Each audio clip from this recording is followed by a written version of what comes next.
well. Welcome to Campus Mount. So today in this video we are going to start with the important interview question that is based on object oriented programming. Now आप में से काफी सारे students को already TCS interview schedule हो चुका है, तो प्लीज कमेंट सेक्शन में जरूर बताना कि आपका इंटरव्यू किस डेट को शेड्यूल्ड है। और अगर आप अभी वेट कर रहे हैं रिजल्ट आ गया, तो उस केस में आप बता सकते हैं कि रिजल्ट आपका आ चुका है, you are in the wait कि आपका इंटरव्यू शेड्यूल हो जाए, right. Now the most important thing is कि इंटरव्यू के अंदर हमें पता है कि 3 राउंड्स होंगे, दैट इज टेक्निकल राउंड, इसके बाद हमारे पास HR राउंड होगा और मैनेजरियल राउंड होगा। अब टेक्निकल राउंड में ऑब्जेक्ट ओरिएंटेड प्रोग्रामिंग यानी कि OOPS एक बहुत ही इंपॉर्टेंट पॉइंट है, राइट, बिकॉज यहाँ से आप इजीली एक्सपेक्ट कर सकते हैं कि 1 से 2 क्वेश्चंस आपके पास आएंगे। नाउ ये 1 से 2 क्वेश्चंस की प्रिपरेशन के लिए आप जस्ट इस वीडियो को देख सकते हैं, बिकॉज इसमें मैंने ओवरऑल सारे कंसेप्ट्स को ब्रीफली एक्सप्लेन कर दिया with the help of an example. अगर आप किसी भी लैंग्वेज में कोड करते हैं, जावा या C++ में, तो आपको इजीली स्निपेट्स मिल जाएंगे। ऑल्सो इंटरव्यू के अंदर OOPS के क्वेश्चन कैसे पूछे जा सकते हैं। सी हो सकता है कि आपसे थ्योरी में पूछा जाए, यानी कि वर्बली आपको आंसर करना हो with help of an example, और हो सकता है कि आपको पेन एंड पेपर भी दे दिया जाए जहां पे आप कोड करके पूरा बता रहे होंगे कि किस टाइप से आप अपनी, अगर आपसे पूछा गया कि एब्स्ट्रैक्शन और इनकैप्सुलेशन में क्या डिफरेंस है, तो डिफरेंस के साथ साथ आपको कोड करके उसकी इंप्लीमेंटेशन भी बतानी है, तो इस टाइप के क्वेश्चंस भी कवर हो जाएंगे, right. So please watch the video till and. Also आप सबको बहुत कांग्रेचुलेशंस कि आप ऑलरेडी TCS के NQT आपने क्लियर कर लिए। Now the time for interviews, right. So interview अगर आप हमारे साथ देना चाहते हैं, मॉक इंटरव्यूज प्रैक्टिस करना चाहते हैं, तो आप ज्वाइन कर सकते हैं with our 1-on-1 interview batch. ये अभी एकदम मिनिमम प्राइजेस पे है, and the best thing of this batch will be कोई भी कहीं पे भी आपको 1-on-1 इंटरव्यूज नहीं मिलते हैं with this price range, right. तो आप यहाँ पे देख सकते हैं, जैसे आप कोर्स लेंगे आपका इंटरव्यू शेड्यूल हो जाएगा, आपको जस्ट इस फॉर्म को फिल करना है। देन आपका proper HR, MR and TR round होगा, जिसमें प्रॉपर आपसे जो भी क्वेश्चंस TCS में आ सकते हैं उसी टाइप के क्वेश्चंस पुट किए जाएंगे, एंड आपके रिज्यूमे को भी सेल्फ चेक किया जाएगा। अगर कोई भी मिस्टेक है तो हम आपको बता देंगे। देन यहाँ पे इंपॉर्टेंट पॉइंट है कि रिज्यूमे कैसे बनाना है, उसका टेम्पलेट ऑलरेडी गिवन है, और सेल्फ इंट्रोडक्शन कैसे देनी है वो भी एक एग्जाम्पल के साथ यहाँ पे गिवन है। नेक्स्ट है कि HR, TR और MR तीनों राउंड के इंपॉर्टेंट क्वेश्चन है। SQL जो हर बार पूछी जाती है, अगर आपको नहीं आती है, आप वरीड हो कि हम SQL कैसे करेंगे, सो डोंट वरी, बिकॉज इस सीरीज के बाद आप मास्टर कर लेंगे, और ये बिल्कुल बेसिक यानी कि 0 से स्टार्ट है। इसकी स्टार्टिंग की 3-4 लेक्चर्स भी देखने से आपका बहुत सारा कुछ कवर हो जाएगा। नाउ इसके अलावा लाइव इंटरव्यू क्लासेस, जिसमें हम डेली लाइव क्लासेस लेते हैं, उसमें लाइव इंटरव्यू क्लासेस भी होंगी, जिसमें बेसिकली स्टूडेंट प्रिपेयर करेंगे कैसे ग्रुप डिस्कशन राउंड्स है, क्या क्या इंटरव्यू में करना चाहिए और क्या नहीं। एंड देन OOPS, साइकोमेट्रिक्स, ये सब कुछ कवर है। क्या मिस्टेक्स आपको इंटरव्यू में नहीं करनी चाहिए, क्या प्रोजेक्ट रिलेटेड क्वेश्चन हो सकते हैं, सब कुछ कवर है। So you just check out this courses, जो कि आपका लिंक मिल जाएगा डिस्क्रिप्शन सेक्शन में, और बहुत ही मिनिमम प्राइजेस है, और इस मिनिमम प्राइजेस में 1-on-1 मॉक इंटरव्यू कोई भी नहीं दे रहा, जो कि इसका गेम चेंजर होने वाला है, राइट। तो please do like the video. चलते हैं क्वेश्चन पार्ट के साथ, and also don't forget to subscribe the channel in case आप चैनल पे न्यू है तो। So now let's start with the video. So this is basically the first question, that what is object oriented programming. अब इस question का answer देते हुए काफी सारे students knows that what is OOPS, but इसको डिफाइन कैसे करें इंटरव्यू में एक सिंगल लाइन में, जिसमें हम सब कुछ एक्सप्लेन भी करते हैं। I will discuss that, right. So basically object oriented programming और OOPS is a programming style. इसको हम प्रोग्रामिंग पैराडिगम भी बोल सकते हैं। सो बेसिकली पैराडिगम मीन्स कि हम कैसे अपने प्रोग्राम को लिख रहे हैं और अपने प्रोग्राम को ऑर्गेनाइज कर रहे हैं, right. Now we know that कि OOPS के अंदर हम क्लासेस एंड ऑब्जेक्ट्स का यूज करते हैं, राइट। क्लासेस के अंदर हमारे पास डेटा प्रेजेंट होता है एज वेल एज फंक्शंस होते हैं। अब ये जो फंक्शंस होते हैं, ये इन डेटा पे मैनिपुलेशन करने के काम आते हैं। एंड ऑब्जेक्ट क्या होता है, एक क्लास का इंस्टेंस होता है, राइट। और इस ऑब्जेक्ट की हेल्प से हम क्लास के फंक्शंस को और फीचर्स को और डेटा को यूज कर सकते हैं। So this is what we have to define, that OOPS is a programming style where software is made up of objects and these objects interact with each other and each object hold data and methods, as we can see कि object किसी class का object बनेगा, that's why जो भी उस class के data and functions होंगे वो उस object के भी data and functions होंगे। So I hope you are cleared with the definition part. Also आपको सिर्फ डेफिनेशंस नहीं करनी होंगी, उसके साथ साथ आपको इम्प्लीमेंटेशन भी इंपॉर्टेंट है। स्पेशली TCS इंटरव्यूज में वो आपको काफी सारे बार ऐसा दे देते हैं कि आप एक क्लास क्रिएट करके दिखाइए एंड उसमें कुछ फंक्शन क्रिएट करिए एंड ऑल्सो उसका ऑब्जेक्ट बनाइए। तो उस केस में आप एग्जाम्पल दे सकते हैं कि कैसे हमने यहाँ पे एक पॉइंट क्लास क्रिएट की। अब अगर हम एक पॉइंट की बात करें तो पॉइंट में 2 पॉइंट होते हैं, X axis and Y axis, right. तो सिमिलरली हमने यहाँ पे पॉइंट क्रिएट कर ली, the class name is point, जहाँ पे ये दोनों क्या है हमारे पास डेटा मेंबर्स है, एंड यहाँ पे हमने दो फंक्शंस क्रिएट कर लिए that are member functions, right. अब फंक्शन के अंदर यहाँ पे हम क्या कर रहे हैं, हमने सेट एक्स किया और x की वैल्यू को सेट कर रहे हैं, एंड सिमिलरली यहाँ पे y की वैल्यू को सेट कर रहे हैं। सेट करना मतलब वैल्यू को असाइन करना, वेरिएबल्स को वैल्यू असाइन करना, राइट। तो यहाँ पे हमने सेटर बना दिया, इनको हम सेटर्स भी बोलते हैं। और वहीं अगर मुझे x और y की वैल्यू गेट करनी होती तो मैं गेटर्स क्रिएट करती। कैसे, हम यहाँ पे सिंपल लिख सकते थे कि गेट में इंटीजर है वैल्यू, तो हम रिटर्न कर रहे होंगे एंड गेट x की वैल्यू, एंड फंक्शन के अंदर simply we will return the value of x, right. तो this is how you can explain that what is object oriented programming, how to create a class, and उस class का object create करने के लिए हम class का name use करते हैं एंड देन ऑब्जेक्ट यूज करते हैं, एंड ऑब्जेक्ट के साथ डॉट ऑपरेटर का यूज करके उस क्लास के पब्लिक मेंबर्स को हम एक्सेस कर सकते हैं, right. So I hope you are clear with this. Now let's move to the next thing, that is कि वो आपसे ये भी पूछ सकते हैं कि you have to define a class and what is an object. So as I already told you कि क्लास क्या है, एक ब्लूप्रिंट ऑफ एन ऑब्जेक्ट है, और हम कह सकते हैं कि क्लास एक टेम्पलेट की तरह वर्क कर रही है, राइट। नाउ अब क्लासेस के अंदर हमारे पास एज आई ऑलरेडी टोल्ड कि टू टाइप्स की चीजें होती हैं। The first will be, as we can see यहाँ पे जो हमारे पास presented data members, data members मतलब कि वेरिएबल्स जिनमें हम वैल्यू को स्टोर कर रहे होंगे, right. On the other hand हमारे पास फंक्शंस होते हैं। अब ये फंक्शन क्या काम करते हैं, इन वेरिएबल्स को मैनिपुलेट करते हैं, इनको यूज करते हैं। यहाँ पे हमने सेटर क्रिएट किया जो कि इन x और y की वैल्यू को सेट कर रहे हैं, और यहाँ पे एक प्रिंट फंक्शन क्रिएट कर दिया जो कि x और y की वैल्यू को प्रिंट करके हमें दे रहे हैं। तो हियर वी कैन सी कि हमने एक ऑब्जेक्ट क्रिएट किया, यहाँ पे x और y की वैल्यू को सेट कर दिया 10 and 20, एंड यहाँ पे उनको प्रिंट कर दिया। तो इस पूरे प्रोग्राम का आउटपुट क्या आना चाहिए, 10 देन स्पेस देन 20। और अगर मैं आपको वर्चुअली बना के दिखाऊं तो इसमें हुआ क्या होगा कि आपके पास एक ऑब्जेक्ट बना होगा जो कि इस पॉइंट क्लास का डेटा टाइप होगा, राइट, बिकॉज क्लासेस क्या है, एक तरीके से यूजर डिफाइंड डेटा टाइप है। तो पॉइंट डेटा टाइप का एक ऑब्जेक्ट हमने बनाया जो कि पॉइंट कर रहा है और वी कैन से रेफरेंस कर रहा है, बिकॉज ये जावा है, जावा में रेफरेंस होता है। इसमें एक x वेरिएबल है जिसकी वैल्यू 10 असाइन कर दी गई है, एंड y वेरिएबल है जिसकी वैल्यू 20 असाइन कर दी है। और जैसे ही मैंने इस ऑब्जेक्ट की हेल्प से इस प्रिंट फंक्शन को कॉल किया, इसने 10 और 20 को यहाँ पे प्रिंट कर दिया, right. Now you can simply explain that class is a blueprint और template that contain the data member and member function. On the other hand, object is the instance of a class, right? Because we can't use the class methods directly. For using the class methods, we have to create the object. So this is how you can explain. One more important thing that is very important, जो कि interview में काफी बार पूछी जाती है, कि अगर हम एक क्लास क्रिएट कर रहे हैं तो वो मेमोरी में कितनी स्पेस ले रही है, अगर उसमें ये सारे फीचर्स हैं। तो हमारा आंसर होना चाहिए कि क्लास मेमोरी में कोई स्पेस नहीं लेती है, right. It is just a blueprint और टेम्पलेट। जब हम उस क्लास का ऑब्जेक्ट क्रिएट कर लेंगे तो जितने भी वेरिएबल्स इस क्लास में प्रेजेंट है उतनी स्पेस वो ऑब्जेक्ट लेगा, बट क्लास की कोई स्पेस नहीं होती है, right. I hope you are clear with this also. Now the second question that is again very important, that what is programming paradigm and what are the different programming paradigms. So let's start that a programming paradigm is the way or approach that how we structure or organize our code, right?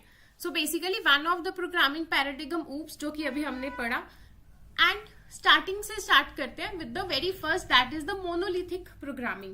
तो सबसे starting में क्या होता था, जब हम code करते थे in early 90s, उस टाइम पे कोड को हम एक सिंपल ब्लॉक में लिख देते थे। यहाँ पे जो मैं लाइंस बना रही हूँ वो बेसिकली कोड है, right.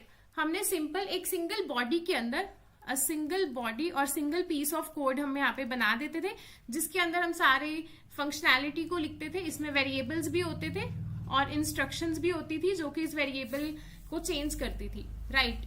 Now this is the monolithic programming approach, जो कि काफी पहले चलती थी जब हमारे पास प्रोग्रामिंग लैंग्वेजेस थी स्टार्टिंग में, जैसे बेसिक प्रोग्रामिंग लैंग्वेज थी, तो वो इस अप्रोच पे वर्क करती थी। Then we have C programming language. अब सी प्रोग्रामिंग लैंग्वेज में क्या था कि हम फंक्शंस क्रिएट कर सकते थे, राइट, और फंक्शन के बाद हम मेन मेथड क्रिएट करते थे और मेन मेथड के अंदर इन फंक्शन को कॉल कर सकते थे मल्टीपल टाइम्स, जिसकी हेल्प से वी कैन सी कि यहाँ पे रीयूजेबिलिटी और जो डेटा यहाँ पे रिडंडेंट आ रहा था, अगेन रिपीट हो रही थी लाइंस, वो यहाँ पे कम हो जाती थी because of the function calling, So this is the next approach, that is the procedural and modular programming. Now the third, जो कि अभी हम recent use कर रहे हैं, that is the object oriented approach. Object oriented approach में हमारा क्या मेथड था या क्या लॉजिक था कि बेसिकली हम एक ऐसी क्लास क्रिएट कर ले जहां पे हम डेटा को और उस डेटा को मैनिपुलेट करने वाले फंक्शन को कंबाइन करके एक जगह पे स्टोर करते. तो हमने डेटा और फंक्शंस को कंबाइन किया और उनकी एक सेपरेट क्लास क्रिएट कर दी, that is object oriented programming. Right now object oriented programming हम किन प्रोजेक्ट्स के लिए वर्क करते हैं जो काफी लार्ज स्केल होते हैं.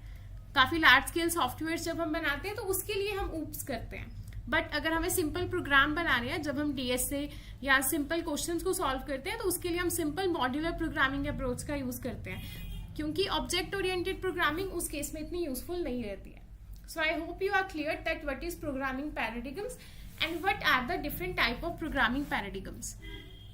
Now let's start with the third question. Again ये काफी इंपॉर्टेंट क्वेश्चन है, काफी इंटरव्यूज में पूछा जाता है, that what are the main pillars of OOPS.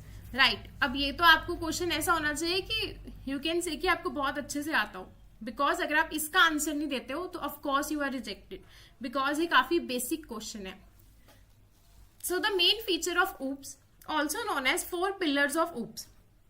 तो ऊप्स के टोटल 4 पिलर्स है. The first one is encapsulation, data abstraction, polymorphism and inheritance. अब इन सबके बारे में हम डिटेल में पढ़ेंगे. स्टार्ट करते हैं with the encapsulation. So basically what does this encapsulation means? So इसको हम एक एग्जाम्पल की हेल्प से समझ सकते हैं. राइट जैसे कि आप एक मेडिसिन लेते हैं, स्पेशली जो कैप्सूल वाली मेडिसिन होती है. अब उस मेडिसिन के अंदर, इस कैप्सूल के अंदर मेडिसिन होती है जिसे हम डायरेक्टली टेक नहीं करते हैं, हम इस कैप्सूल को एनगल्फ कर लेते हैं एंड देन वो मेडिसिन हमें ऑटोमेटिकली मिल जाती है. राइट तो ऐसे ही कुछ अप्रोच है ऊप्स के अंदर इनकैप्सुलेशन की, जिसमें हम एक क्लास क्रिएट कर देते हैं.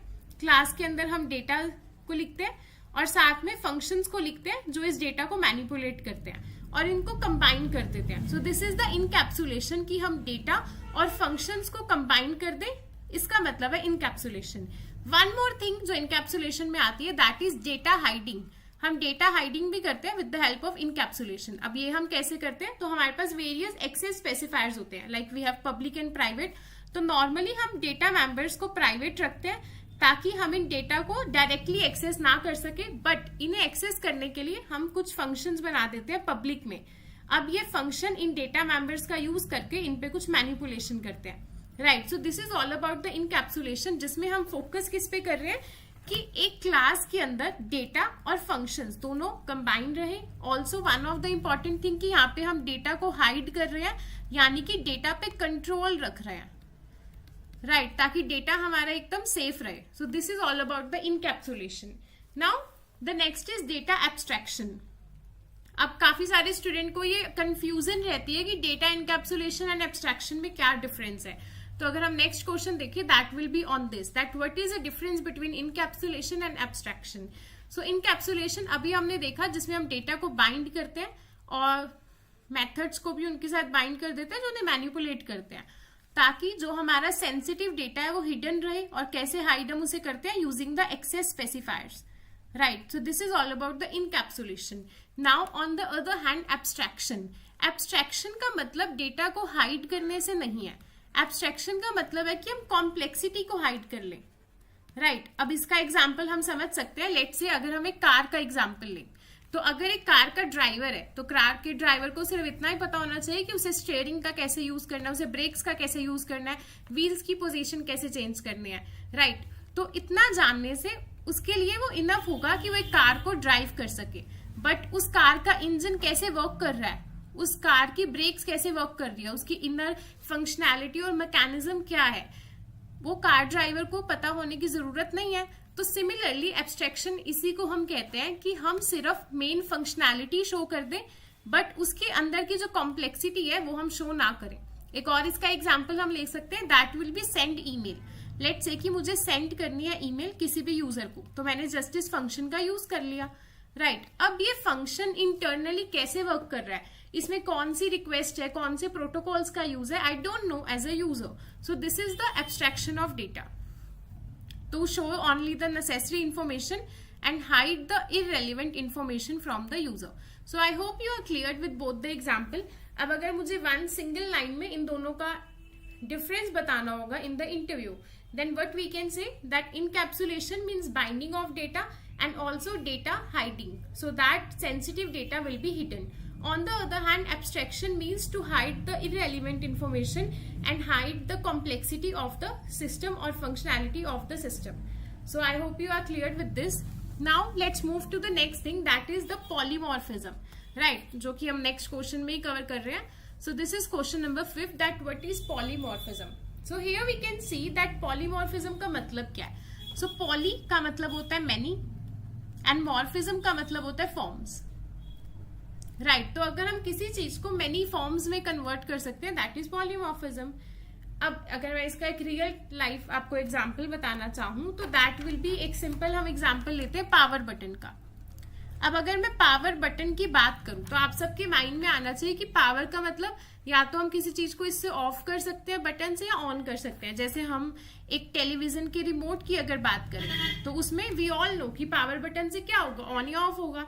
सिमिलरली अगर मैं एसी रिमोट की बात करूं तो उसमें भी पावर बटन से ऑन या ऑफ ही होगा, राइट. बट अब ये बटन तो पावर ही है, फंक्शनैलिटी तो वही है इसकी, बट एसी के लिए अलग है एंड टीवी के लिए अलग है. तो इसी टाइप से एक सिंगल चीज अलग अलग फॉर्म्स में प्रेजेंट है, that we can say is the polymorphism. इसको एक और अच्छे एग्जांपल की हेल्प से हम समझ सकते हैं, that is the add function. तो लेट से यहाँ पे हम एक फंक्शन क्रिएट कर लेते हैं ऐड, राइट. अब इस ऐड फंक्शन के अंदर लेट से मैंने 2 वेरिएबल्स भेज दिए 2 and 3, और वहीं इस ऐड फंक्शन के अंदर मैं कुछ डबल वैल्यू भेज देती हूँ 2.5 एंड 3.5, राइट. आई वॉन्ट कि ऐड फंक्शन ऐड कर दे इन दोनों नंबर्स को और मुझे आउटपुट शो कर दे. तो इन दोनों का रिजल्ट 5 आना चाहिए और इन दोनों का रिजल्ट आना चाहिए 6. So basically I can see यहाँ पे जो फंक्शन का नेम है add and add, this is same, but इसमें डेटा टाइप जो पैरामीटर्स है वो डिफरेंट है, डिफरेंट पैरामीटर्स, राइट. सो इस केस में हम क्या करेंगे, पॉलीमॉर्फिज्म का यूज करेंगे, right. So this is one of the example of polymorphism. Now polymorphism is the property of some code to behave different for different context. As we can see यहाँ पे जो context है वो change हो जाएगा तो उनका अंदर की फंक्शनैलिटी भी चेंज हो जाएगी. इसको हम डिटेल में करेंगे with the help of an example. Now in C++ language we can get multiple functions having the same name but different working depending on the context, जिसको हम क्या बोलते हैं, आप सब मुझे कमेंट सेक्शन में भी बताइए कि अगर हमारे पास मल्टीपल फंक्शन है सेम नेम से तो उसे हम क्या बोलते हैं, फंक्शन ओवरलोडिंग, राइट. तो इसके अंदर हम फंक्शन ओवरलोडिंग, ओवरराइडिंग के बारे में पढ़ेंगे. ऑल्सो यहाँ पे पॉलीमॉर्फिज्म की 2 टाइप्स है, we can see the compile time and the run time polymorphism. Now compile time polymorphism को हम स्टैटिक पॉलीमॉर्फिज्म भी बोलते हैं और अर्ली बाइंडिंग भी बोलते हैं. स्टैटिक क्यों बोलते हैं, बिकॉज ये कंपाइल टाइम पे हो जाती है, दैट्स वाई.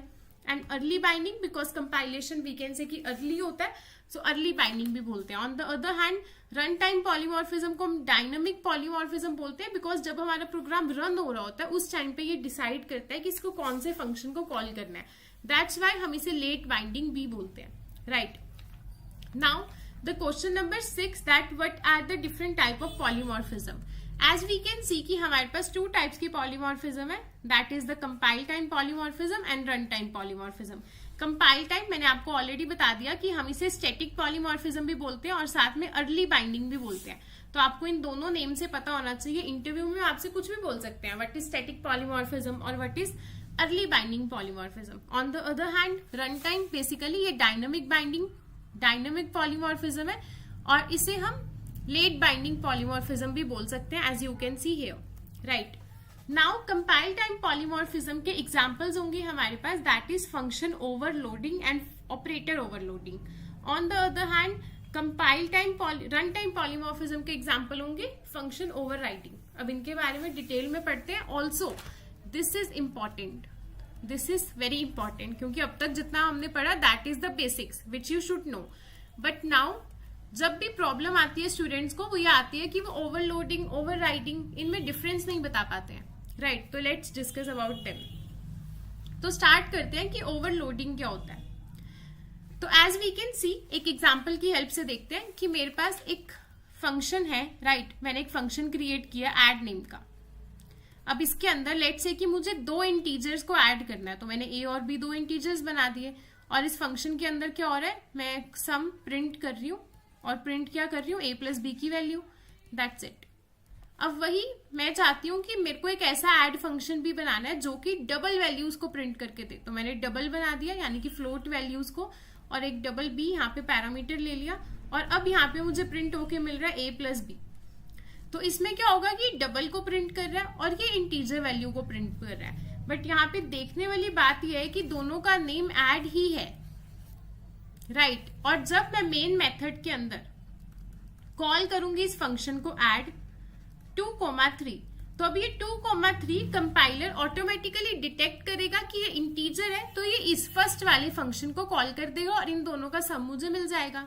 और वही जब मैं ऐड फंक्शन को कॉल करूंगी विद 2.5 एंड 3.5, तो आई कैन से ये दोनों डबल्स वैल्यू है, तो कंपाइलर ऑटोमेटिकली डिटेक्ट करेगा और वो इस वाले फंक्शन को कॉल कर देगा, that is the double and double, right. तो अब हम देख सकते हैं कि पॉलीमॉर्फिज्म क्यों है, बिकॉज यहाँ पे नेम सेम है, poly means name same but इनकी फॉर्म्स अलग है, और वो फॉर्म किस पे डिपेंड कर रही है, यहाँ पे इनके पैरामीटर्स पे, राइट। तो अब हम इसकी डेफिनेशन को समझ सकते हैं कि इसकी डेफिनेशन में क्या है कि function overloading is a feature of object oriented programming where 2 और more function can have the same name. यहाँ पे नेम सेम होगा बट पैरामीटर्स क्या होंगे, डिफरेंट होंगे।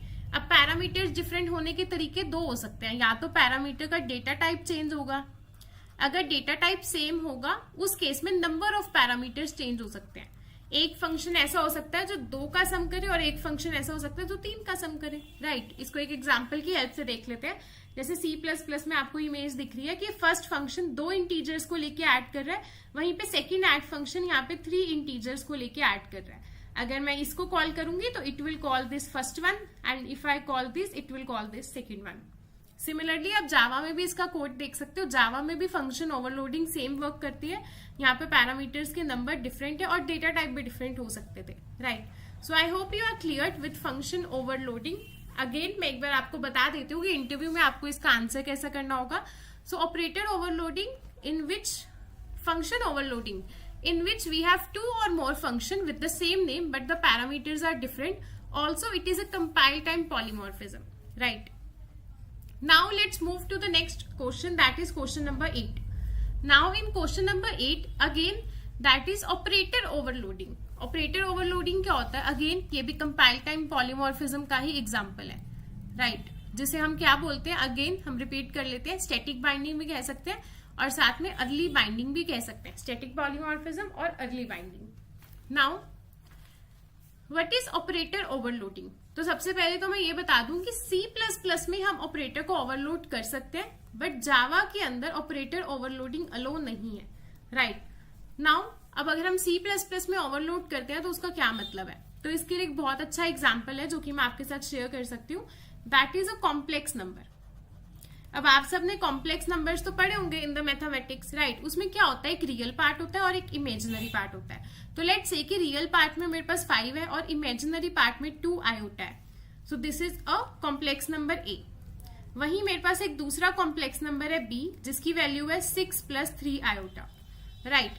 अब अगर मुझे 2 कॉम्प्लेक्स नंबर का सम करना हो यानी कि ऐड करना हो, तो होता क्या है कि रियल पार्ट रियल से ऐड होता है यानी कि 5 + 6 11 आ जाएगा, और इमेजिनरी पार्ट इमेजिनरी से ऐड होगा तो 5 ये आंसर आ जाएगा, राइट। बट नॉर्मली अगर मैं सिंपल इस प्लस ऑपरेटर का यूज करूं तो C++ में या किसी भी प्रोग्रामिंग लैंग्वेज में प्लस ऑपरेटर का मतलब क्या होता है कि 2 इंटीजर जो प्रिमिटिव डेटा टाइप्स है उनको ऐड करके दे दो, बट यहाँ पे जो क्लासेस होती है वो नॉन प्रिमिटिव डेटा टाइप में आती है, यूजर डिफाइंड डेटा टाइप्स में आती है। तो उसमें हम कैसे ये कर सकते हैं कि वो दोनों प्लस के साइन से ये ऐड कर दे, कि मैं प्लस लिखूं A और B जो कि कॉम्प्लेक्स है और इन दोनों का ऐड करके 11 + 5 आयोटा मुझे दे दे, तो that I can achieve using the operator overloading, जिसमें हम क्या करेंगे, इस ऑपरेटर की फंक्शनैलिटी को ओवरलोड कर देंगे, राइट। ऑपरेटर तो सेम रहेगा प्लस, बट इस प्लस का वर्क करने का तरीका बदल जाएगा, और क्या तरीका होगा जो कि हम उस फंक्शन में डिस्क्राइब करेंगे, that will be the. So now इसको हम एक एग्जाम्पल की हेल्प से देख लेते हैं तो आपको मोर क्लियर हो जाएगा। एज आई ऑलरेडी मेंशन, हमने सबसे पहले क्लास बनाई कॉम्प्लेक्स नेम से जिसमें 2 डेटा वेरिएबल्स हैं, रियल एंड इमेजिनरी। नाउ यहाँ पे हमने एक कंस्ट्रक्टर बना दिया, राइट, जो कि रियल और इमेजिनरी पार्ट को यहाँ पे बना देगा। अब हम कैसे किस टाइप से ऑपरेटर को ओवरलोड कर सकते हैं। तो उसका सिंटेक्स होगा कि पहले तो क्लास का नेम, नेक्स्ट होगा ऑपरेटर, हमें ऑपरेटर कीवर्ड लिखना है और जिस भी ऑपरेटर को मैं ओवरलोड कराना चाहती हूँ उसका साइन। तो यहाँ पे मैंने प्लस साइन का यूज किया बिकॉज मैं प्लस ऑपरेटर को ओवरराइड करा रही हूँ। नेक्स्ट हमने यहाँ पे कॉम्प्लेक्स क्लास का ऑब्जेक्ट भेज दिया, राइट।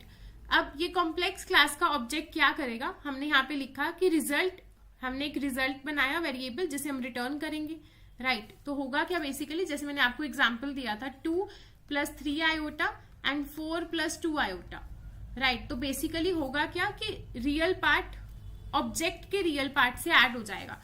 सो ये जिसके लिए ये क्लास को कॉल किया और इसको हम ऑब्जेक्ट की तरह पास कर देंगे, तो ये रियल पार्ट इससे ऐड हो जाएगा एंड हमें 6 मिल जाएगा। तो रियल पार्ट में रिजल्टेंट के 6 आ गया, एक रिजल्टेंट हमने क्रिएट कर लिया जिसके रियल पार्ट में 6 आ गया।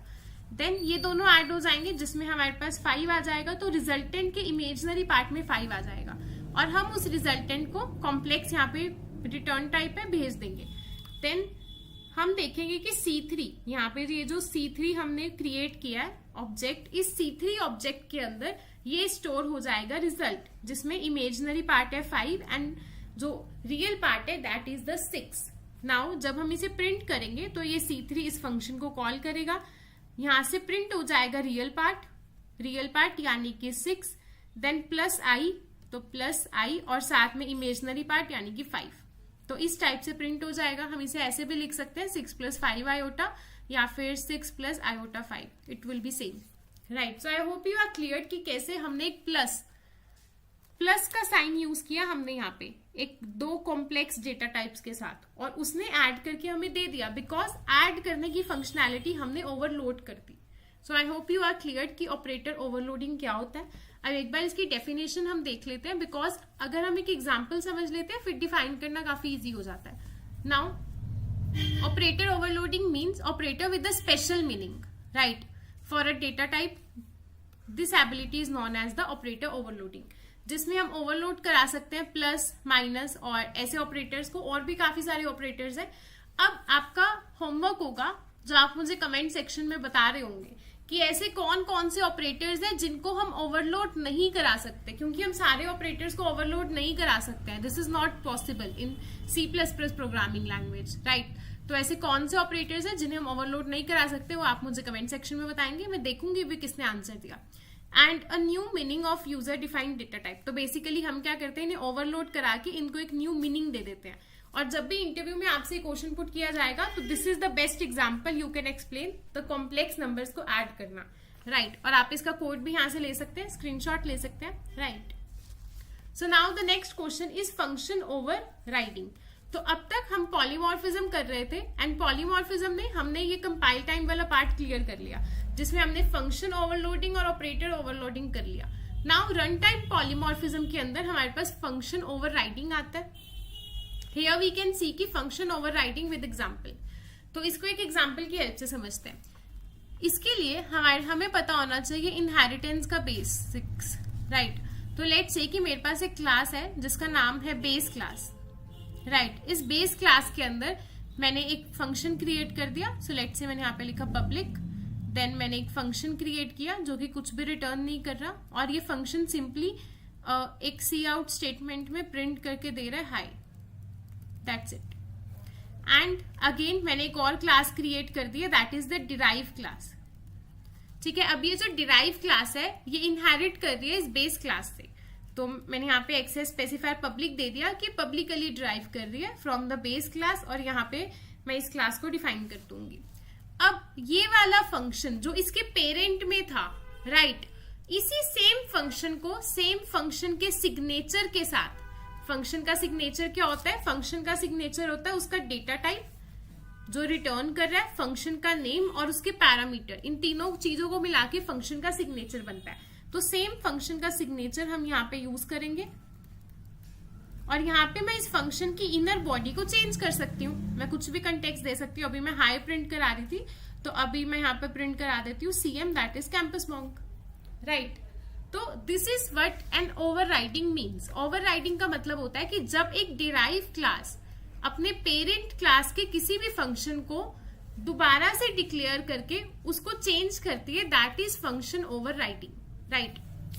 अब हम यहाँ पे देख सकते हैं इसकी डेफिनेशन को भी, that function overriding is a type of polymorphism. Also हम एक्सप्लेन करेंगे कि रन टाइम पॉलीमॉर्फिज्म है।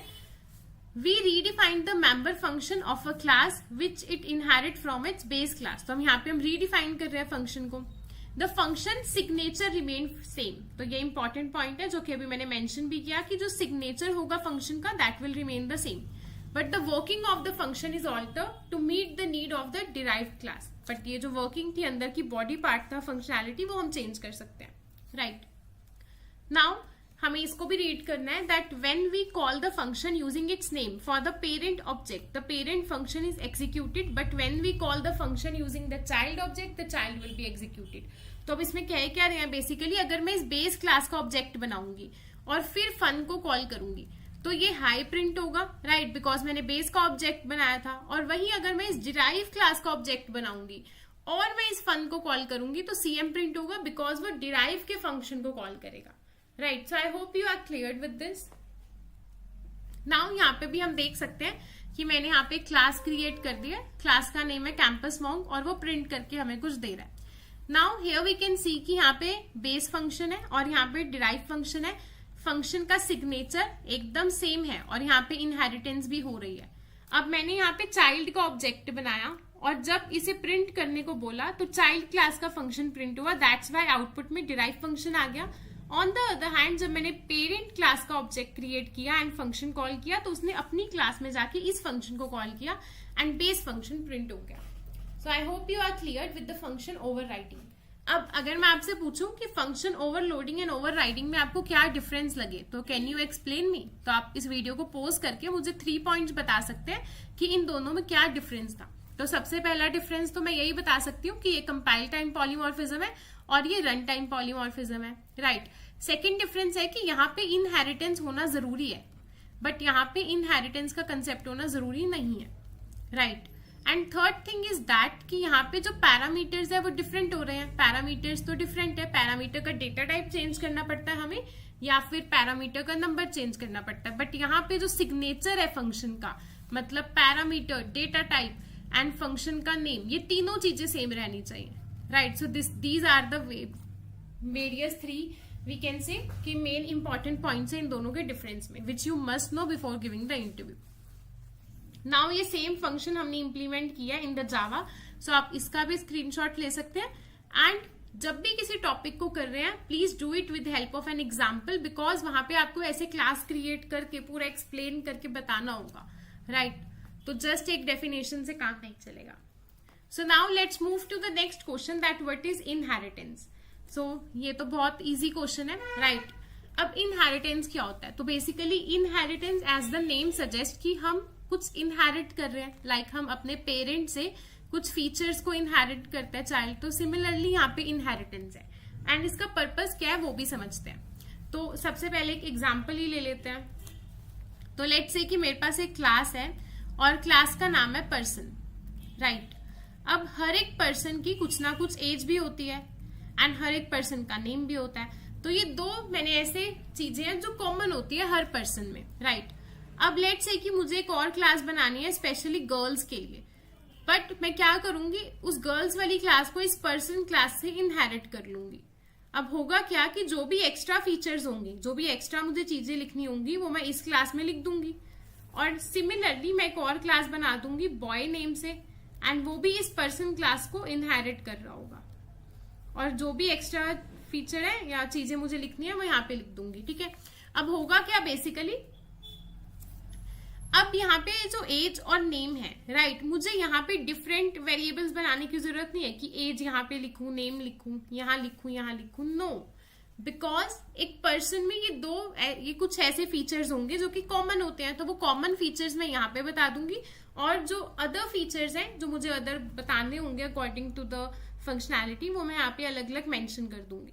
तो बेसिकली हम कर क्या रहे हैं, यहाँ पे कोड जो बार बार लिखा जाता हमने उसको यहाँ पे रीयूज कर दिया, राइट। तो बेसिकली इनहेरिटेंस का यही पर्पस है कि हम कोड की रीयूजेबिलिटी को इंक्रीज कर सके।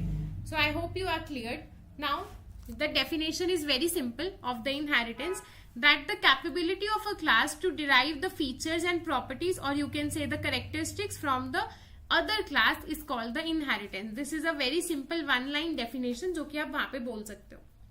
Also what is the idea of inheritance? Idea of inheritance is derived from another class, right? Use data implementation of that class. तो अगर मैंने किसी क्लास को किसी क्लास से डिराइव किया तो मैं उस पेरेंट क्लास की फीचर्स एंड फंक्शंस को यूज कर सकती हूँ according to the access specifiers, right? Now this is one of the example of inheritance जहां पे हम देख सकते हैं कि मैंने सबसे पहले क्लास क्रिएट करी है व्हीकल्स की. अब व्हीकल, हर एक व्हीकल का कुछ ना कुछ नंबर होता है और कलर होगा, राइट? अब इसके बाद है कि मेरे को सपोज कार बनानी है, ठीक है, कार की एक क्लास बनानी है जिसमें मुझे कार के फीचर्स बताने हैं, बट मैं उसको पब्लिकली इनहेरिट कर लूंगी या किसी भी एक्सेस स्पेसिफायर से इनहेरिट कर लूंगी व्हीकल से.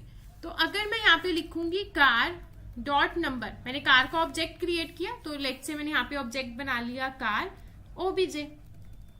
अब अगर मैं लिखूंगी ओबीजे डॉट नंबर, तो क्या ये कार का ऑब्जेक्ट, अगर ये नंबर यहाँ पे पब्लिक होगा तो क्या मैं इसको एक्सेस कर सकती हूँ? तो यस, मैं कार डॉट नंबर करके इस वेरिएबल को एक्सेस कर सकती हूँ और कार डॉट कलर करके इस वेरिएबल को एक्सेस कर सकती हूँ, राइट? तो this is all about the inheritance. हम देख सकते हैं कि यहाँ पे हमने एक व्हीकल क्लास क्रिएट की है जिसमें कुछ डेटा मेंबर्स हैं एंड मेंबर फंक्शन क्रिएट किया. सिमिलरली कार यहाँ पे पब्लिकली इनहेरिट हो रही है. पब्लिक यहाँ पे क्या है? Access specifier. अगर मैंने यहाँ पे पब्लिक लिखा है मतलब इस क्लास के जो हम जितने भी पब्लिक मेंबर्स हैं उनको हम पब्लिकली ही ट्रीट करेंगे in this class also. And अगर मैं यहाँ पे प्राइवेट लिख देती तो इस क्लास के ये जो फंक्शंस थे वो इस क्लास में आके प्राइवेट की तरह ट्रीट होते, राइट? एंड यहाँ पे हमने क्या किया, कार का ऑब्जेक्ट बनाया और माई कार की ऑब्जेक्ट से इस नंबर और कलर को एक्सेस कर पा रहे हैं बिकॉज यहाँ पे इनहेरिटेंस हमने किया था. So I hope you are clear. Also आप इसका एग्जाम्पल का स्क्रीनशॉट ले सकते हैं, right? And this is the same example in Java.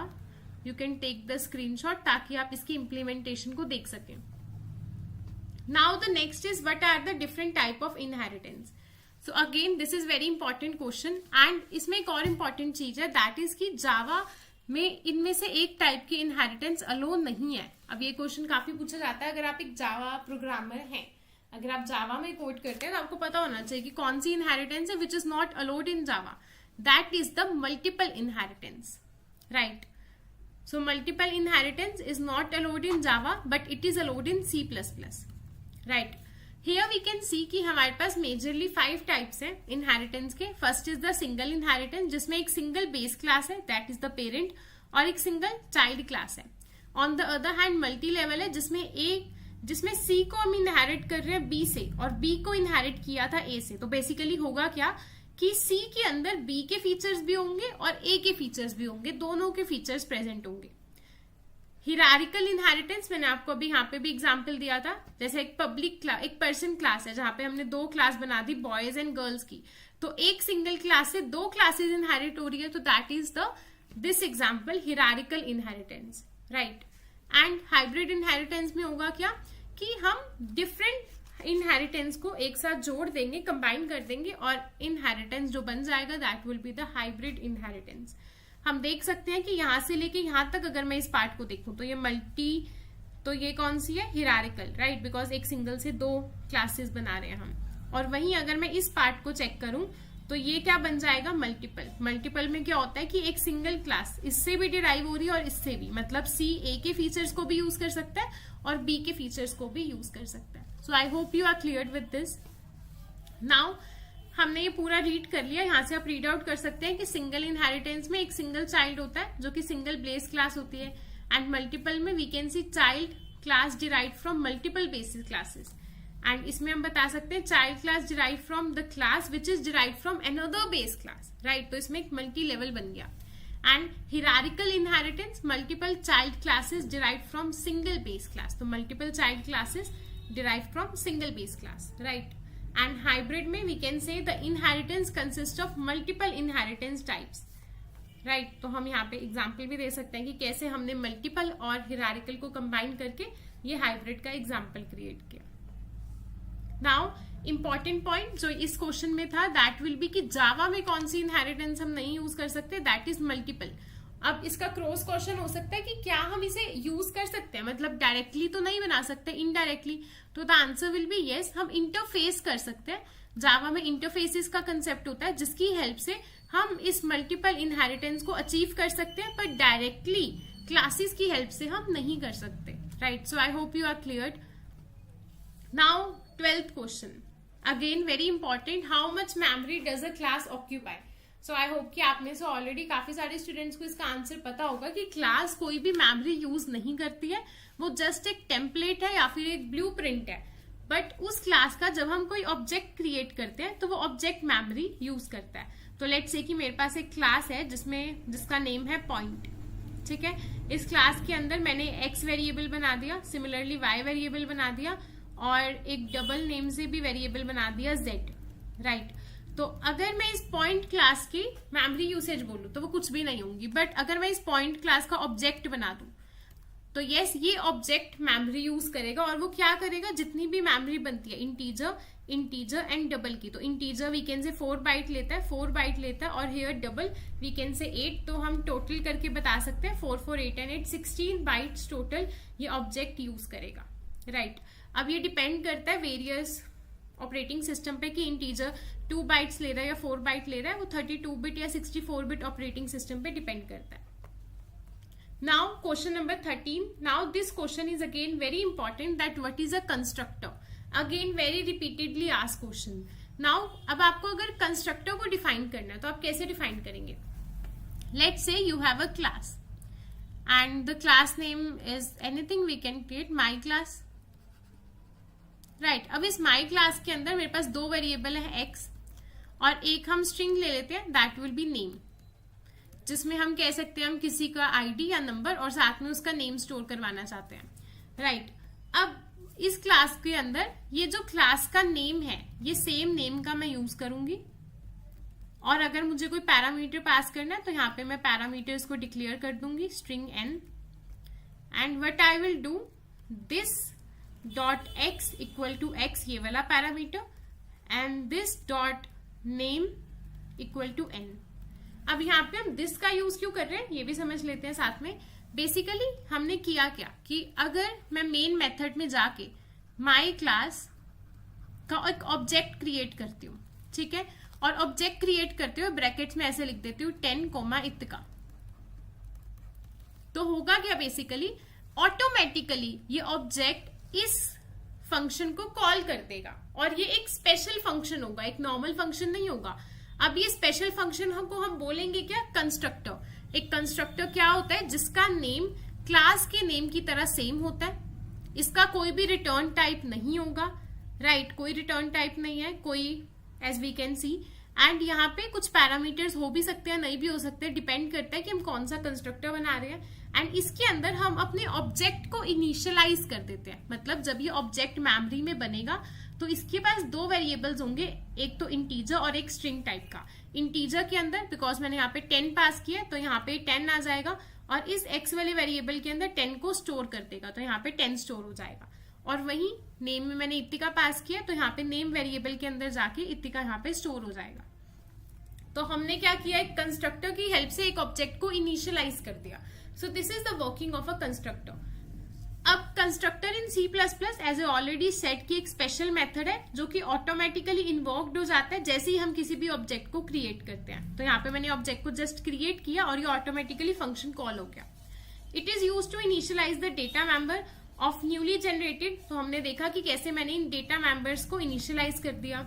The constructor in C++ has the same name as the class name. अब C++ हो चाहे जावा हो चाहे कोई भी लैंग्वेज हो, उसमें कंस्ट्रक्टर का नेम हमेशा क्लास की नेम के जैसे सेम होता है, और कंस्ट्रक्टर को कोई रिटर्न टाइप भी नहीं होता. So I hope you are clear with these points. Now इस क्वेश्चन के साथ साथ एक और टॉपिक को हम क्लियर कर लेते हैं जो कि है ये दिस. अब दिस क्या है, दिस बेसिकली पॉइंटर है C++ में, और दिस एक रेफरेंस है जावा में, बिकॉज जावा में पॉइंटर्स का कंसेप्ट नहीं होता, तो दैट्स वाई हम रेफरेंस कहते हैं. And in C++ this is a pointer. अब दिस क्या करता है, जो भी हमारा करंट ऑब्जेक्ट होता है, राइट, उस करंट ऑब्जेक्ट को पॉइंट करता है. तो वी कैन से, अगर हमसे क्वेश्चन पूछा जाता है व्हाट इज दिस कीवर्ड, तो this is basically a pointer in Java, a pointer in C++ and a reference in Java which is used to point और refer the current object, right. So basically अभी ये current object OBJ है, right. तो ये क्या करेगा, ये जो x है ये यहाँ पे इसके लोकल पैरामीटर्स है, इस फंक्शन के, बट मुझे इस डेटा मेंबर x और डेटा नंबर नेम को यहाँ पे वैल्यू को इनिशियलाइज करना है। तो अगर मैं यहाँ पे सिंपल लिख देती कि x इक्वल टू x, तो कंपाइलर कंफ्यूज हो जाता कि ये वाले x जो मैं बात कर रही हूँ ये लोकल है या फिर ये जो डेटा मेंबर वाला x है मैं इसकी बात कर रही हूँ। तो दैट्स वाई हम दिस यहाँ पे रेफर करेंगे। दिस यहाँ पे बताएगा कि ये जो मैं करंट ऑब्जेक्ट बना रही हूँ उसका x, मतलब ये वाला x, right. So I hope you are clear with this pointer also. Now let's move to different type of constructors. Now constructors we can say हमारे पास वेरियस काइंड ऑफ होते हैं, that is default constructor, non parameterised, parameterised and copy constructor. अभी इस example में मैंने जो आपके सामने एक कंस्ट्रक्टर क्रिएट किया ये था एक पैरामीटराइज्ड कंस्ट्रक्टर। व्हाई? बिकॉज मैंने इसमें पैरामीटर्स को पास किया था, दैट्स व्हाई। सिंपल। एक नॉन पैरामीटराइज्ड कंस्ट्रक्टर क्या होगा? जिसमें हम कोई भी पैरामीटर नहीं देंगे। डिफॉल्ट कंस्ट्रक्टर होगा जिसको हम खुद से क्रिएट ही नहीं करेंगे। लेट्स से मैंने एक क्लास बना दी और क्लास के अंदर कोई भी कंस्ट्रक्टर ही नहीं बनाया, राइट। तो उस केस में कंपाइलर ऑटोमेटिकली एक कंस्ट्रक्टर को बना देता है, that will be the default constructor, जिसे हमें खुद से डिफाइन नहीं करना होता। एंड पैरामीटराइज कंस्ट्रक्टर जिसमें हम कुछ पैरामीटर्स को पास कर देते हैं। एंड कॉपी कंस्ट्रक्टर क्या होता है कि मेरे पास एक ऑलरेडी ऑब्जेक्ट बना हुआ है, मुझे उस ऑब्जेक्ट की तरह सेम कॉपी ऑब्जेक्ट की बनानी है, तो तब हम एक कॉपी कंस्ट्रक्टर का यूज करते हैं, राइट। तो स्टार्ट करते हैं with the default constructor. Here हम इसकी डेफिनेशन रीड कर सकते हैं, that a default constructor is a constructor that doesn't take any argument, right. It is non parameterised constructor की तरह ही होता है, इसमें कोई आर्ग्यूमेंट नहीं होता और ये ऑटोमेटिकली कॉल्ड हो जाता है। कौन करता है इसे? Compiler, when no explicit constructor is defined. अगर तो मैं एक्सप्लिसिटली कोई भी कंस्ट्रक्टर जाके डिफाइन करूंगी तो वही कॉल होगा, अगर नहीं बना हुआ तो डिफॉल्ट जाके कॉल हो जाएगा। So I hope you are clear with this, right? The next is the non-parameterized. It is a user-defined constructor which has no arguments. तो I can say यहाँ पे मैंने base class बनाई, base class का constructor बनाया, कोई भी argument मैं नहीं pass कर रही हूँ, parameters नहीं है यहाँ पे, तो that's why this is non-parameterized constructor. In parameterized constructor, some arguments are there, right? Here I can see कि मैंने यहाँ पे argument pass कर दिया. Now, copy constructor is a member function that initialize an object using another object. तो एक object already बना हुआ है और मुझे उसी की कॉपी से दूसरा ऑब्जेक्ट बनाना है, तो मैं यहाँ पे कॉपी कंस्ट्रक्टर का यूज करूंगी। इसके पैरामीटर में जो मैं पास करूंगी वो मैं उसी क्लास का, ये बेस क्लास है एज आई कैन सी, तो इसी बेस क्लास का एक ऑब्जेक्ट पास करूंगी, ठीक है। तो that will be the copy constructor. यहाँ पे मैंने ये की दिस एंड का यूज किया बिकॉज मैं यहाँ पे रेफरेंस की तरह इसे पास कर रही हूँ, right. So I hope you are clear with this. तो लेट्स से कि मेरे पास एक ए ऑब्जेक्ट है, ठीक है, एक ऑब्जेक्ट है जिसमें ऑलरेडी वैल्यू है 9 और ए, एक स्ट्रिंग है और एक नंबर है, और मुझे ऑब्जेक्ट 2 क्रिएट करना है और मुझे सेम ऐसा करना है। तो कॉपी कंस्ट्रक्टर में मैं कैसे कॉल करूंगी? मैं सिंपल एक न्यू ऑब्जेक्ट 2 को क्रिएट करूंगी और उसके पैरामीटर में पास कर दूंगी ऑब्जे करेक्ट जो मैंने पहले से बना रखा है। होगा क्या? ऑब्जे 2 के अंदर भी 9 और ए आ जाएगा जो कि इसकी कॉपी को क्रिएट कर देगा। So I hope you are clear with this. Now the next question is what is a destructor. तो जैसा एक कंस्ट्रक्टर होता है, कंस्ट्रक्टर का काम होता है कि एक ऑब्जेक्ट को इनिशियलाइज करना, वहीं एक डिस्ट्रक्टर का काम होता है एक ऑब्जेक्ट को डी इनिशियलाइज करना या फिर कह सकते हैं डी रेफरेंस करना, right. A destructor is a method that is automatically called, right। ये भी कंस्ट्रक्टर की तरह ऑटोमेटिकली कॉल्ड हो जाता है और ये हमारे ऑब्जेक्ट के स्कोप को डिस्ट्रॉय कर देता है। C++ में अगर मुझे डिस्ट्रक्टर बनाना है तो उसके लिए एक स्पेशल सिंटेक्स है कि मैं टाइल्ड ऑपरेटर का यूज करती हूँ, उसके बाद क्लास का नेम यूज करती हूँ। लेट्स से क्लास का नेम पॉइंट है तो मैंने पॉइंट किया और यहाँ पे मैं जो भी यहाँ पे प्रिंट करवाना चाहती हूँ वो लिख सकती हूँ। एंड जावा के अंदर बेसिकली डिस्ट्रक्टर का कोई रोल ही नहीं होता, डिस्ट्रक्टर जैसा कुछ भी नहीं होता इन जावा। वाई? बिकॉज जावा के अंदर एक स्पेशल फीचर होता है that is the automatic garbage collector, right. तो ऑटोमेटिक गार्बेज कलेक्टर क्या करता है? ऑटोमेटिकली हमारे ऑब्जेक्ट्स को डिलीट कर देता है, डी रेफरेंस कर देता है, हमें एक्सप्लिसिटली ये नहीं करना पड़ता। बट C++ में हम डिस्ट्रक्टर बनाते हैं और एक्सप्लिसिटली अपने उन पॉइंटर्स को जो कि अभी कहीं पे भी पॉइंट नहीं कर रहे हैं उनको हम डिलीट कर देते हैं यूजिंग द डिस्ट्रक्टर। नाउ अगर हम पाइथन की बात करें तो पाइथन में डिस्ट्रक्टर का नेम इस तरीके से हम डिफाइन करते हैं, right, using the DEL। So I hope you are clear with the destructor. We can see कि C++ में डिस्ट्रक्टर बनाने का ये सिंटेक्स है, बेस क्लास है, टाइल्ड ऑपरेटर का यूज किया, class name and then destructor. That's it. So now question number 16 and 17, again very important question, that can we overload the constructor in a class. तो इसका answer आप मुझे बताइए. Overload का मतलब क्या होता है? हमने अभी फंक्शन ओवरलोडिंग भी पढ़ी, जिसमें हम एक ही नाम से वेरियस चीजें बना रहे थे. जैसे मैंने एक ऐड फंक्शन बनाया जिसमें पहले मैंने इंटीजर a और इंटीजर b कर दिया. वही मैंने दूसरा ऐड फंक्शन बनाया जिसमें मैं 3 इंटीजर्स को पास कर रही हूँ, जो बेसिकली मुझे 3 डिफरेंट वेरिएबल्स का सम करके रिटर्न कर देगा. राइट. तो इस टाइप से क्या मैं एक सिंगल क्लास में एक से ज्यादा कंस्ट्रक्टर्स क्रिएट कर सकती हूँ? तो the answer will B yes. हम एक क्लास में वेरियस कंस्ट्रक्टर बना सकते हैं. अगर मैंने लेट्स से कि मैंने एक क्लास बना दी है बेस क्लास, ठीक है. इस क्लास में मैंने ये पैरामीटराइज कंस्ट्रक्टर भी रखा, नॉन पैरामीटराइज भी एंड कॉपी भी. तो होगा क्या, अगर तो मैं उसके बेस क्लास के ऑब्जेक्ट को सिंपली ऐसे, अगर मैं एक बेस क्लास का ऑब्जेक्ट बना रही हूं और मैं सिंपली ऐसे उसे कॉल कर रही हूँ, तो मैं कोई भी पैरामीटर नहीं दे रही, तो उस केस में ये वाला कंस्ट्रक्टर कॉल होगा. वहीं अगर मैं ऑब्जेक्ट के अंदर पैरामीटर दे देती 20, तो कोई वेरिएबल है तो ये वाला कंस्ट्रक्टर कॉल हो जाता. और वहीं अगर मैं इस ऑब्जेक्ट को क्रिएट करते हुए एक ऑलरेडी बने हुए ऑब्जेक्ट जो ऑलरेडी बना हुआ है उसको पास कर देती, तो वो यहाँ पे चला जाता, इसको कॉल कर देता. तो यस, जो ओवरलोडिंग वाला मेथड है वो हम कर सकते हैं कंस्ट्रक्टर के केस में. So yes, we can overload the constructor. Right. But क्या हम एक डिस्ट्रक्टर को ओवरलोड कर सकते हैं? तो the answer will be no. Destructor सिर्फ एक ही टाइप का होता है, इसमें पैरामीटराइज या नॉन पैरामीटराइज थिंग्स नहीं होती है. सिंपल टाइल्ड ऑपरेटर, जो भी क्लास का नेम है, लेट्स से पॉइंट है क्लास का नेम, और कोई भी पैरामीटर हम यहाँ पे नहीं देंगे. जस्ट हमें जो भी लास्ट में डिलीट करने होंगे रेफरेंसेस को, उसका कोड यहाँ पे लिखेंगे and that's it. So I hope you are clear with this also.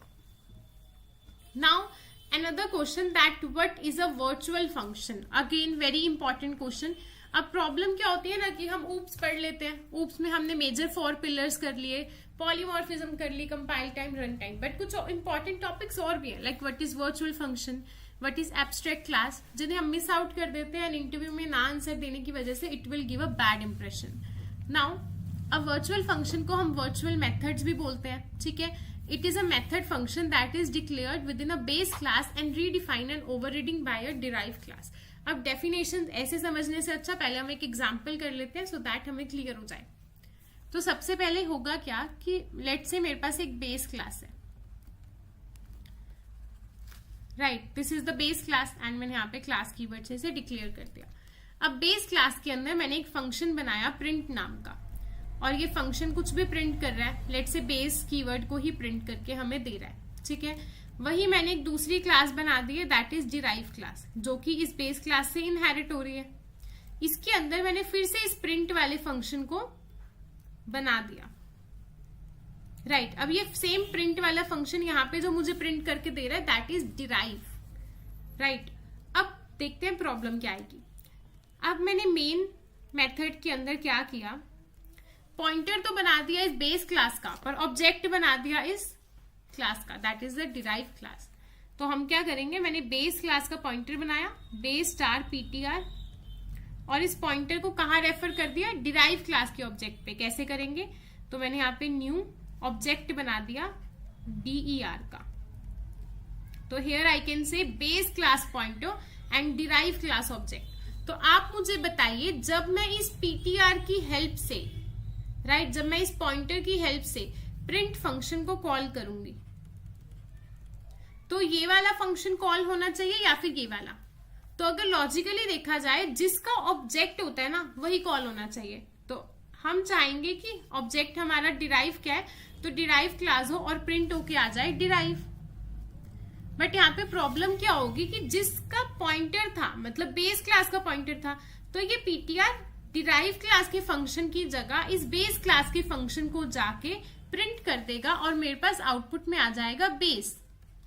But I want कि जिसका ऑब्जेक्ट था उस ऑब्जेक्ट की क्लास को जाके प्रिंट करना चाहिए था. राइट. तो इस सिचुएशन में हम क्या करते हैं, जो भी हमारी पेरेंट क्लास होती है, बेस क्लास होती है, उसमें जिन भी फंक्शंस को मैंने नीचे जाके, यानी कि इनहेरिटेंस में डिराइव क्लास में जिनको मैंने ओवरराइड किया, दोबारा से लिखा, दोबारा से डिफाइन किया, उनके पेरेंट के फंक्शन के आगे मैं वर्चुअल कीवर्ड का यूज कर दूंगी। अब इसकी हेल्प से क्या होगा, वर्चुअल करने की हेल्प से अब लॉजिकली क्या होना चाहिए था कि ये जो ऑब्जेक्ट, क्योंकि डिराइव का ऑब्जेक्ट है, तो अब जब मैं कॉल करूंगी तो अब ये डिराइव के ऑब्जेक्ट को ही कॉल करेगा और मेरे पास प्रिंट होकर डिराइव ही आ जाएगा, राइट। तो this is all about virtual function in C++। Again I am repeating कि C++ में है, क्योंकि जावा के केस में ऑलरेडी जितने भी हमारे पास नॉन स्टैटिक फंक्शंस होते हैं और नॉन फंक्शन जो कांस्टेंट नहीं होते हैं वो बाय डिफॉल्ट वर्चुअली होते हैं, वो ऐसे ही एक्ट करते हैं। बट C++ में ऐसा एक्ट कराने के लिए हमें स्पेशल वर्चुअल फंक्शन का यूज करना पड़ता है, वर्चुअल कीवर्ड लिखते हैं तो वो वर्चुअल फंक्शंस बनते हैं, राइट। तो यहाँ पे पहले हम इसे रीड कर लेते हैं, देन इसके एग्जाम्पल को देखेंगे दोबारा। तो अ वर्चुअल फंक्शन, जिसे हम वर्चुअल मेथड्स भी बोलते हैं, बिकॉज जावा में we use method keyword, right. It is a member function that declare with in a base class. तो हमने देखा कि बेस क्लास में हम उसे दोबारा, जिसको हमने बेस क्लास में डिक्लेयर किया था उसे हम रीडिफाइन कर रहे हैं, यानी कि ओवरराइड कर रहे हैं डिराइव क्लास में। ऐसा ही हमने किया इस एग्जाम्पल में भी, इस फंक्शन को जहां पे हमने इसे डिफाइन किया था बेस क्लास में, उसे हम रीडिक्लेयर कर रहे थे इस डिराइव क्लास में। Now when you refer to a derived class object using a pointer of base class, अब ये बहुत इंपॉर्टेंट पॉइंट है, इसको हम हाईलाइट कर देते हैं। जो भी हमने किया कि हमने डिराइव क्लास का तो ऑब्जेक्ट बनाया, बट पॉइंटर और रेफरेंस हमने यूज करा था बेस क्लास का, right. So you can call a virtual function. तो इस केस में अगर ऐसी सिचुएशन होती है तो हम एक वर्चुअल फंक्शन बनाते हैं ताकि ऑब्जेक्ट के ऊपर डिपेंड करे कि हम कौन सा फंक्शन वहां पे उस टाइम पे कॉल होगा, ना कि उसके पॉइंटर पे, राइट। तो वर्चुअल फंक्शन क्या करता है, इंश्योर करता है that the correct function is called, right. तो हमने बाद में देखा कि करेक्ट फंक्शन कॉल हुआ था किसी ऑब्जेक्ट का regardless of the type of reference, उसके पॉइंटर पे वो नहीं डिपेंड होना चाहिए, रिगार्डलेस होना चाहिए। So I hope you are clear with this definition also, right. अगर हम ऐसे नहीं समझते तो डायरेक्टली ये समझ नहीं आता। अब ये तो था C++ के केस में। Now what happens in Java. In Java, every public, non-static and non-finalized method is a virtual function. तो अगर मैं कोई पब्लिक, नॉन स्टैटिक और नॉन फाइनल होता है जो कि कांस्टेंट नहीं होता, ठीक है। अगर मैं ऐसा कुछ क्रिएट कर रही हूँ तो बाय डिफॉल्ट वर्चुअली वर्क करेगा, तो उसमें कोई प्रॉब्लम नहीं है। और पाइथन में तो हमेशा ही वर्चुअल होता है हर एक function, right. So I hope you are clear with this that what is a virtual function. अगर मुझे इसको इंटरव्यू में एक्सप्लेन करना होगा तो I will say that virtual function is a member function of a class that is declared in the base class and we redeclare in the derived class, and also it ensures that the correct function is called according to the object regardless of the reference. So I hope you are clear. Now here we can see, आप यहाँ से इसका screenshot ले सकते हैं, जो मैंने यहाँ पे आपको एक्सप्लेन किया एग्जाम्पल, वो सेम एग्जाम्पल यहाँ पे है कि कैसे हमने एक बेस क्लास बनाई, एक डिराइव क्लास बनाई। ये मेन मेथड है। मेन मेथड में ये पॉइंटर किसका है, बेस क्लास का, ऑब्जेक्ट किसका है, डिराइव क्लास का। तो जब मैंने एक फंक्शन को कॉल किया, प्रिंट फंक्शन को, तो प्रिंट फंक्शन यहाँ पे देखो, यहाँ पे वर्चुअल है, that's Y print function call हो जाएगा डिराइव का, तो एकदम ओके वर्क करेगा। तो आउटपुट में मेरे पास आ जाएगा डिराइव क्लास, ठीक है। बट वहीं जब मैं शो को कॉल करूंगी, अब शो फंक्शन में देख सकती हूँ कि यहाँ पे वर्चुअल नहीं है, तो दैट्स वाई ये इसी को कॉल कर देगा, बल्कि करना चाहिए था अपने ऑब्जेक्ट के according. So I hope you are clear with this. Now एक किस टाइप से हम बनाते हैं एक फंक्शन को जावा में, वर्चुअल फंक्शन कैसे बनता है जावा में, तो आप देख सकते हो मैंने एक क्लास बनाई, एक फंक्शन बना दिया। तो बाय डिफॉल्ट ये जो फंक्शन है, बिकॉज ये नॉन स्टैटिक है, राइट, और साथ में कॉन्स्टेंट भी नहीं है और पब्लिक भी है, बिकॉज बाय डिफॉल्ट ये पब्लिक ही होगा, तो उस केस में ये वर्चुअल फंक्शन है। Now can we case static virtual function, क्या कोई वर्चुअल फंक्शन स्टैटिक हो सकता है, तो इसका आंसर है नो, राइट। ये भी काफी बार पूछा जाता है in the interview, so mark it star. अब इसका रीजन अगर पूछा जाए तो रीजन ये होगा बिकॉज जो वर्चुअल फंक्शंस होते हैं ना, ये एक एग्जांपल है रन टाइम पॉलीमॉर्फिज्म का, रन टाइम पॉलीमॉर्फिज्म। बिकॉज इसमें हो क्या रहा है, बेसिकली हम ओवरराइड ही तो कर रहे हैं ना, और ओवरराइडिंग मतलब रन टाइम पॉलीमॉर्फिज्म। तो रन टाइम पॉलीमॉर्फिज्म को हम स्टैटिक नहीं कर सकते हैं, राइट, क्योंकि वो रन टाइम पे डिफाइन होता है, मतलब डायनामिकली डिफाइन होता है कि वो किसको कॉल करेगा। तो ये डायनामिकली डिफाइन होता है कि ये इसको कॉल कर रहा है या इसको कॉल कर रहा है। तो हम अगर उसे स्टैटिक कर देंगे तो वो वर्क नहीं कर पाएगा। So now the next is question number 17. Again, very important question that what is a pure virtual function? So basically pure virtual function क्या होता है? यहाँ पे जितने भी मैंने वर्चुअल फंक्शंस बनाए थे उनके अंदर मैंने डिफाइन किया था फंक्शन को. डिफाइन करना मतलब उनकी बॉडी यहाँ पे क्रिएट की थी, राइट?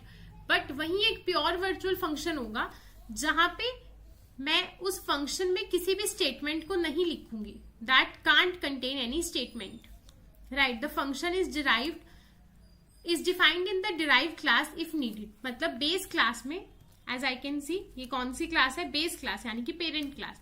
पेरेंट क्लास में ये वर्चुअल फंक्शन है, राइट? बिकॉज हम इसे C++ में कर रहे हैं तो मुझे वर्चुअल कीवर्ड का यूज करना होगा. अब यहाँ पे मैंने इस फंक्शन को डिफाइन कर दिया, मतलब इसका सिग्नेचर बना दिया, बट इक्वल टू 0 लिख दिया. इक्वल टू 0 मतलब मैं इसकी बॉडी को डिफाइन यहाँ पे नहीं कर रही हूँ. So this is a pure virtual function, right? वहीं on the other hand I can see कि मैंने एक और क्लास बना दी. अब ये हम किस में कर रहे हैं? दिस इज बेसिकली इन जावा. तो जावा के अंदर क्या होता है, अगर मुझे इस टाइप का प्योर वर्चुअल फंक्शन बनाना है तो वो एब्स्ट्रैक्ट क्लासेस में ही बनता है. एब्स्ट्रैक्ट क्लास में हम इस एब्स्ट्रैक्ट कीवर्ड का यूज कर लेते हैं, राइट? तो इसमें बेसिकली क्या होगा कि मैंने यहाँ पे फंक्शन को देखो सिग्नेचर कर दिया, बट इसके आगे कुछ नहीं लिखा, इसे ऐसे खत्म कर दिया यूजिंग दिस सिंटेक्स, राइट? तो this is the pure virtual function in Java जिसको हम एब्स्ट्रैक्ट कीवर्ड की हेल्प से क्रिएट करते हैं. नाउ अब इस एब्स्ट्रैक्ट को भी हम नेक्स्ट क्वेश्चन में और डिटेल में पढ़ेंगे, सो आपकी कंफ्यूजन एकदम क्लियर हो जाए.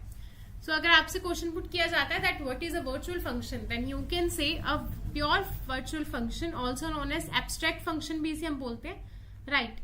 ये ऐसा मेंबर है जिसमें कोई भी स्टेटमेंट्स नहीं होती है, राइट? और अगर मुझे इस फंक्शन के अंदर कुछ भी फंक्शनैलिटी लिखनी है तो मैं क्या करूंगी, इस बेस क्लास का एक चाइल्ड बनाऊंगी, मतलब इनहेरिटेंस करूंगी, और चाइल्ड के बाद इस दोबारा फंक्शन को वहां पे रीडिफाइन कर दूंगी. That's it, right?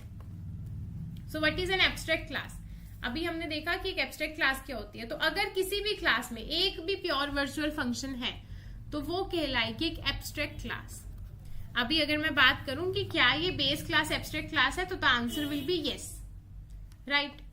तो हियर आई कैन सी, अगर C++ में बात करें तो abstract class is the class that contain at least one virtual function. एक प्योर वर्चुअल फंक्शन होगा तो एब्स्ट्रैक्ट क्लास है. जावा में एब्स्ट्रैक्ट क्लास बनाने के लिए मुझे एब्स्ट्रैक्ट कीवर्ड का यूज करना पड़ता है, ठीक है? अब एक एब्स्ट्रैक्ट क्लास होती क्या है? So an abstract class is a class that is intended to be used for inheritance. मतलब ये क्लास का यूज हम सिर्फ इनहेरिटेंस में ही कर सकते हैं. अगर मेरी कोई क्लास है जो कि एब्स्ट्रैक्ट है, लेट्स से कि यहाँ पे ये जो बेस क्लास है ये एब्स्ट्रैक्ट क्लास है, तो क्या मैं मेन में जाके इस बेस का ऑब्जेक्ट बना सकती हूँ? तो answer will be no.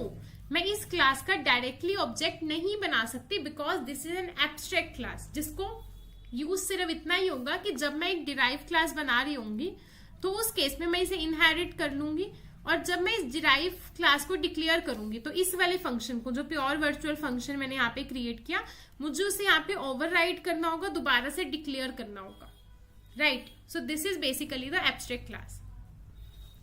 It can't be instantiated. Instantiated का मतलब होता है कि मैं इसका ऑब्जेक्ट नहीं बना सकती हूँ, ठीक है? N abstract class can consist of both abstract and non abstract method. इसमें दोनों मेथड हो सकते हैं, एब्स्ट्रैक्ट भी और नॉन एब्स्ट्रैक्ट भी. इसका एग्जाम्पल देख लेते हैं. अगर C++ में मुझे एब्स्ट्रैक्ट क्लास बनाना है तो ये मेथड होगा कि मैंने एक प्योर वर्चुअल फंक्शन बना दिया, जो कि कैसे बनता है, सिंटेक्स है वर्चुअल, उसके बाद फंक्शन का यहाँ पे सिग्नेचर हो गया और इक्वल टू 0 लिख दिया, मतलब ये बन गया एक प्योर वर्चुअल फंक्शन. और किसी भी क्लास में एक भी प्योर वर्चुअल फंक्शन होगा तो वो एक एब्स्ट्रैक्ट क्लास होगी. वहीं ऑन द अदर हैंड जावा के अंदर मुझे सिर्फ स्टार्टिंग में एब्स्ट्रैक्ट कीवर्ड का यूज करना और वो क्लास एक एब्स्ट्रैक्ट क्लास बन जाएगी. अब एब्स्ट्रैक्ट क्लास में एक और इंपॉर्टेंट पॉइंट है कि मैं उसका ऑब्जेक्ट नहीं बना सकती, मतलब मैं उसे इंस्टेंशिएट नहीं कर सकती हूँ, राइट? सेकेंड थिंग क्या है, मोस्ट इंपॉर्टेंट थिंग है, ये भी याद रखना. लेट्स से मैंने एक और क्लास बना दी है, that is a derive class. अब ये जो डिराइव क्लास है ये इस एब्स्ट्रैक्ट क्लास से इनहेरिट हो रही है, not this brackets, this, right? तो मैंने एक डिराइव क्लास बनाई जो कि इस एब्स्ट्रैक्ट क्लास से इनहेरिट कर रही है. नाउ द थिंग इज कि अगर मैं इस प्योर वर्चुअल फंक्शन को इस डिराइव क्लास में डिक्लेयर नहीं करूंगी, मैंने इस प्योर वर्चुअल फंक्शन को यहाँ पे लेट से ओवरराइड नहीं किया, अगर तो कर दिया, फिर तो ये वाली क्लास एब्स्ट्रैक्ट क्लास नहीं होगी, एक नॉर्मल क्लास होगी. बट अगर मैं यहाँ पे इसको दोबारा से ओवरराइड नहीं करूंगी तो ये वाली क्लास भी एक एब्स्ट्रैक्ट क्लास बन जाएगी. मतलब फिर मैं इस डिराइव क्लास का भी ऑब्जेक्ट नहीं बना सकती. तो यहाँ पे रूल क्या हो जाता है कि अगर मैं किसी एब्स्ट्रैक्ट क्लास से इनहेरिट कर रही हूँ किसी और क्लास को, तो मुझे उस एब्स्ट्रैक्ट क्लास के सारे प्योर वर्चुअल फंक्शंस को, जितने भी प्योर वर्चुअल फंक्शंस हैं, उन सबको यहाँ पे जाके दोबारा से ओवरराइट करना होगा, ओवर डिफाइन करना होगा, तभी जाके मैं इस क्लास को यूज कर सकती हूँ as an object. So I hope you are clear, right. अगर कोई भी आपका डाउट है तो आप मुझसे कमेंट सेक्शन में पूछ सकते हैं।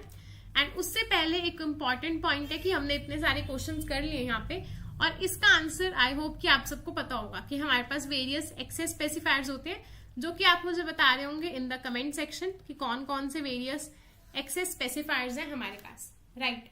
अब एक तो आपको ये कमेंट करना है, एंड प्लीज ये मत भूलिएगा कि आपको अपना बैच भी कमेंट करना है, so that we can add you in the WhatsApp group, right, ताकि आपको डेली जॉब अपॉर्चुनिटीज मिल सके। ऑल्सो अगर आपको ये वीडियो पसंद आई तो प्लीज अपने फ्रेंड्स के साथ जरूर शेयर करिएगा, लाइक करिएगा, कमेंट करिएगा। चैनल पे न्यू है तो चैनल को भी सब्सक्राइब करना। And one of the most important thing कि ऊप्स के बाद आप कौन सा सब्जेक्ट चाहते हैं कि इस टाइप से वन शॉट वीडियो में हम उसके सारे मेजर टॉपिक्स को कवर कर लें, राइट, बिकॉज इंटरव्यूज आ रहे हैं एंड वी ऑल वांट कि हमें एक सिंगल वीडियो मिल जाए जहां पे सब कुछ ब्रशअप हो जाए एंड हम मेजरली डीएसए और बाकी सब्जेक्ट्स पे फिर ज्यादा फोकस कर सकें। So thank you so much. Comment में बता दीजिएगा आपका क्या ओपिनियन है। Thank you.